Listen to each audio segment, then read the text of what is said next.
Poder Ejecutivo, especialistas invitados, muy buenas tardes a todos y todas. Es un honor para mí estar con ustedes en esta importante discusión en torno a la seguridad interior. Agradezco al Senado la gentil invitación para participar en esta importante y trascendente audiencia. Y si me permiten, haré una breve introducción sobre el rol de nuestra oficina.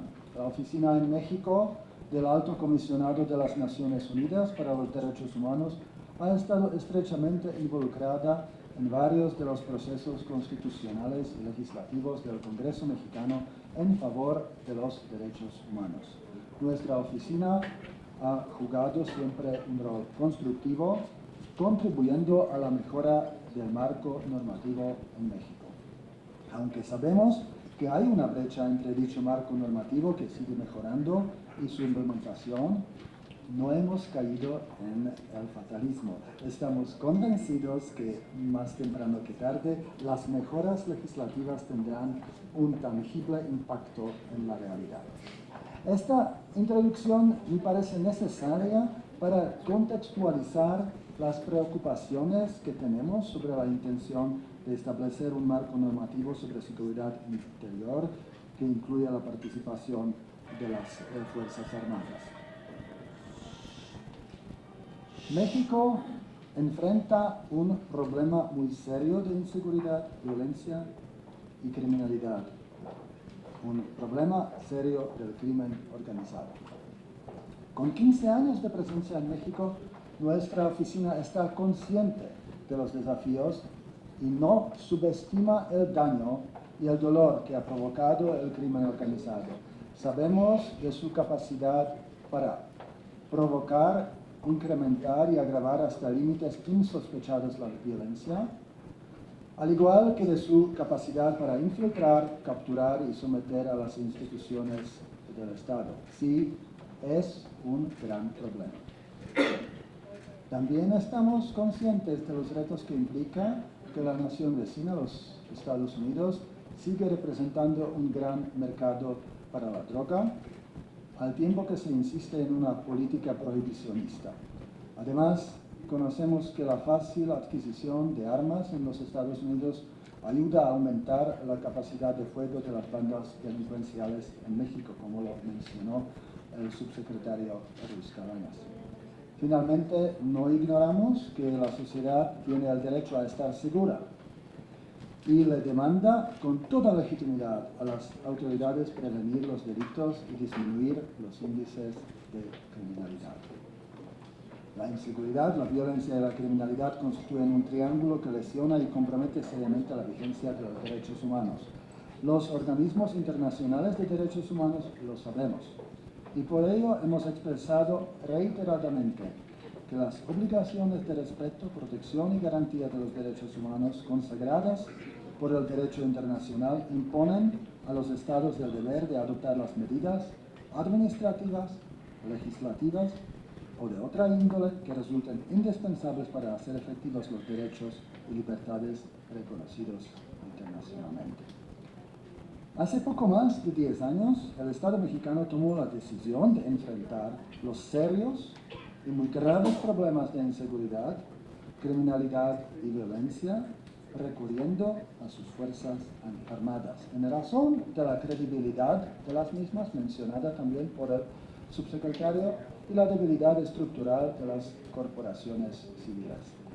Dicha decisión no atendió una de las principales preocupaciones de los organismos internacionales de derechos humanos, que la participación de las fuerzas militares en tareas de seguridad que incumben exclusivamente a las autoridades civiles. De manera constante se ha dicho que las Fuerzas Armadas carecen de la formación y especialización funcional adecuada para combatir la violencia de manera eficiente y con estricto apego a los derechos humanos.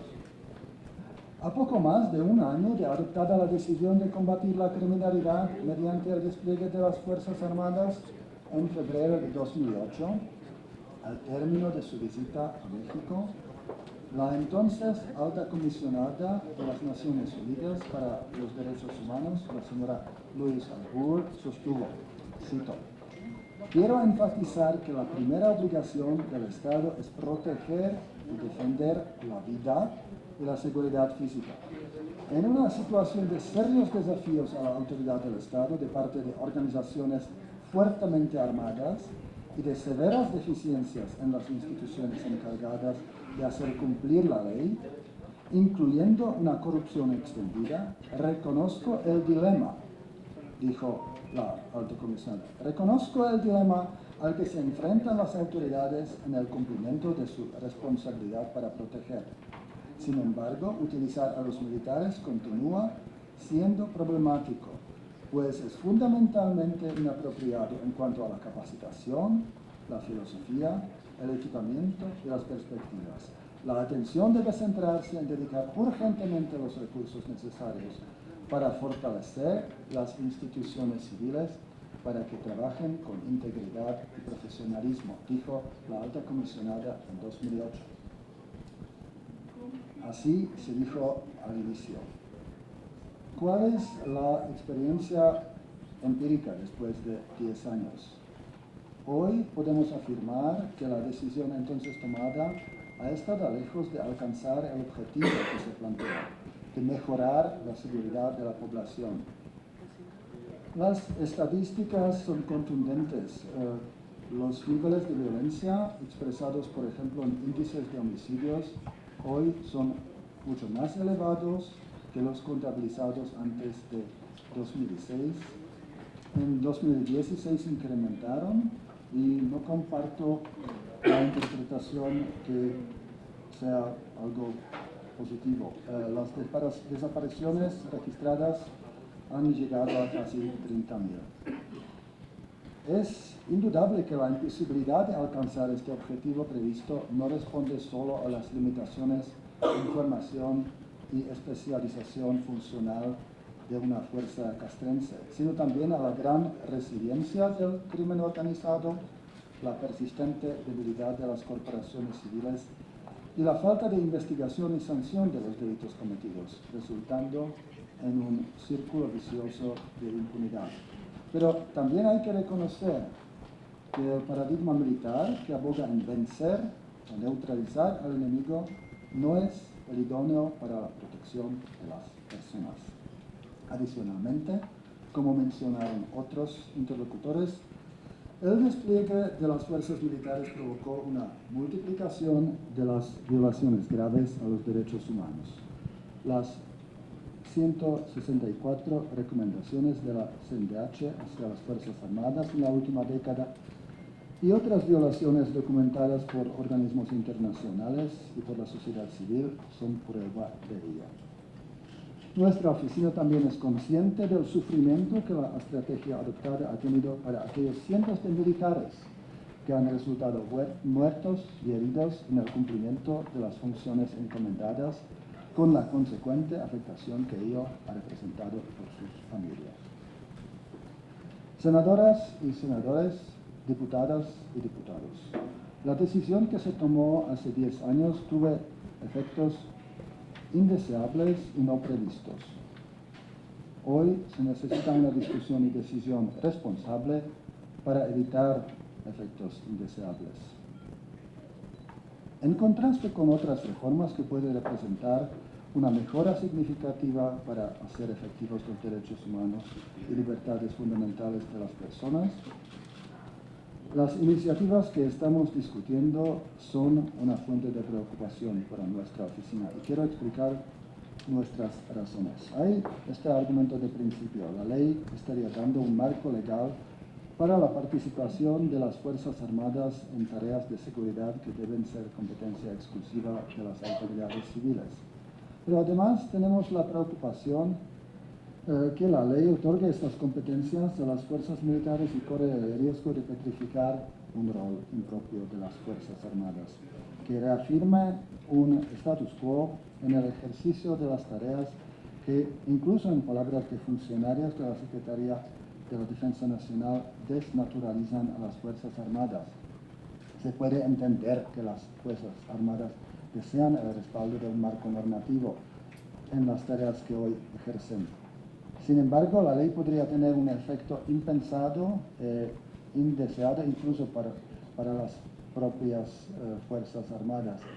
Existe un riesgo de que la ley sea interpretada por la sociedad mexicana como una reafirmación del rol protagónico de las Fuerzas Armadas en la prevención y combate a la delincuencia organizada. Hay también una dimensión muy práctica. ¿Cuál será el efecto de la ley ante las transformaciones necesarias? De hecho, existe un amplio consenso sobre la necesidad de fortalecer las corporaciones policiales. Y nuestra preocupación es que la ley podría operar como un desincentivo para la profesionalización, fortalecimiento de las instituciones civiles, incluso por sus posibles efectos presupuestales. Cuando el actual Alto Comisionado de la ONU para los Derechos Humanos, Zeid Ra'ad al-Hussein, visitó México en octubre de 2015, las autoridades le dijeron que la utilización de las Fuerzas Armadas en tareas de seguridad había sido inevitable porque las policías han sido, decimos, no suficientemente fuertes. Sin embargo, las autoridades también expresaron su compromiso con el fortalecimiento de las policías, mismo que permitiría a las Fuerzas Armadas retirarse de las calles y de las tareas de seguridad.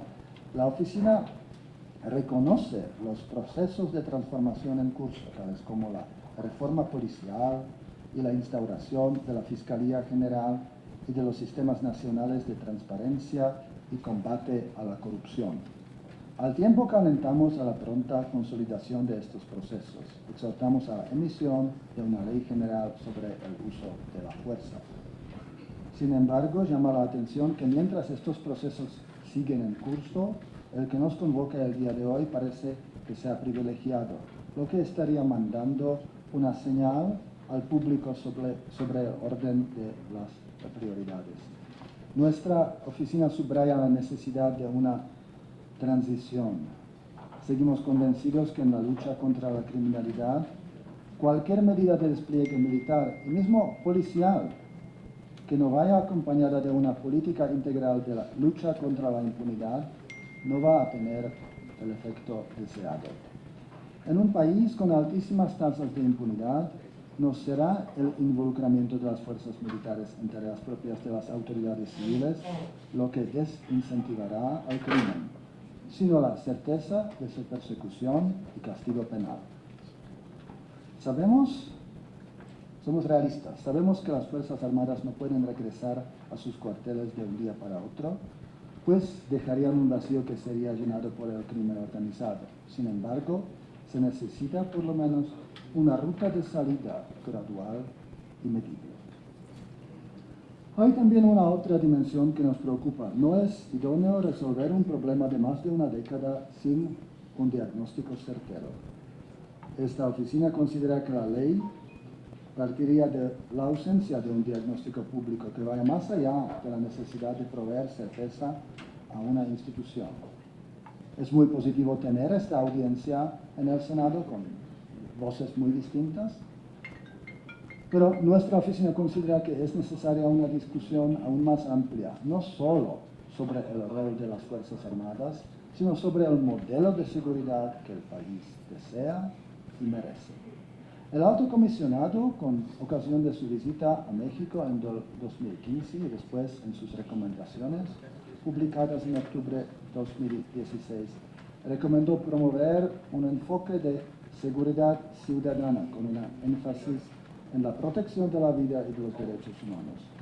Y la respuesta del gobierno fue bastante favorable.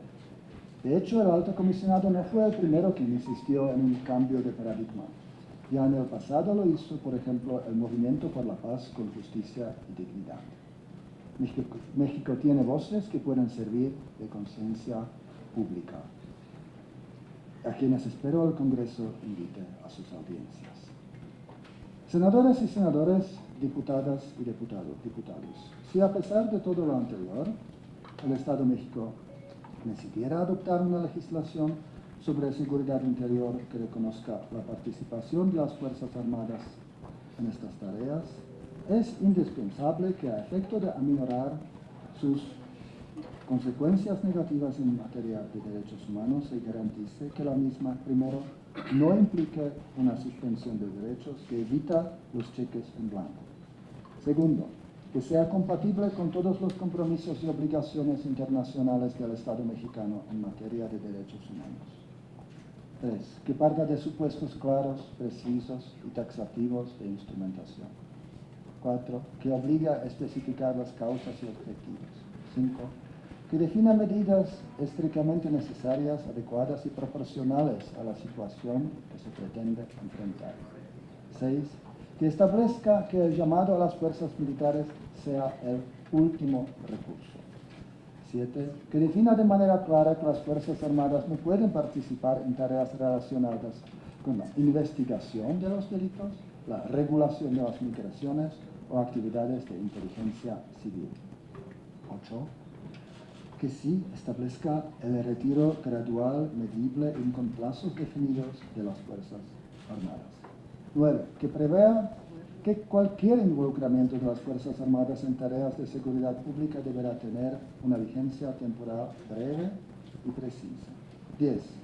Que tutele que los despliegues militares se desarrollen bajo la coordinación y control efectivo de las autoridades civiles. 11. Que contemple las obligaciones a cargo de los 3 órdenes de gobierno. 12. Que establezca mecanismos de rendición de cuentas reforzados, tanto internos como externos, que aseguren una supervisión rápida, independiente, imparcial y exhaustiva de las violaciones a los derechos humanos. 13. Que defina estrategias especiales de supervisión por parte de la CNDH. 14. Que precise la adopción de medidas específicas para garantizar el trabajo de las y los periodistas y de las y los defensores de derechos humanos. 15. Que informe a la población de las medidas adoptadas y de las posibilidades y vitrinas para denunciar de forma segura y sin temores cualquier abuso. 16. Que instrumente políticas especiales para la atención y garantía de los derechos de las víctimas de violaciones a los derechos humanos en este contexto. Y 17. Que transparente e informe de manera constante el resultado de las acciones desplegadas y de los operativos implementados. Estoy consciente que en las diversas iniciativas hay algunos elementos de estas condiciones, pero a nuestra oficina le parece indispensable la inclusión de todas de forma muy robusta. Amigas y amigos, hace 100 años México decidió poner fin al conflicto armado y aspiró a construir una sociedad más justa y equitativa. Una de las herramientas para pacificar el país consistió en la definición de un nuevo pacto político que se le encomendó a un grupo de legisladores que tuvieron la audacia de dar al mundo la primera constitución en la que se consagraron los derechos sociales. Un siglo después, el Congreso mexicano tiene en sus manos la posibilidad de conmemorar la efeméride definiendo el rumbo legislativo que tomará la respuesta del Estado ante el reto que supone la violencia, la inseguridad y la criminalidad que enfrenta, realizando una consulta participativa e inclusiva. Finalmente, la Oficina del Alto Comisionado de las Naciones Unidas para los Derechos Humanos reitera su deseo de prestar la asistencia y cooperación técnicas que precise el Estado mexicano para cumplir con sus obligaciones internacionales en materia de derechos humanos, colocando a las y los titulares de derechos en el centro de sus actividades. Muchas gracias.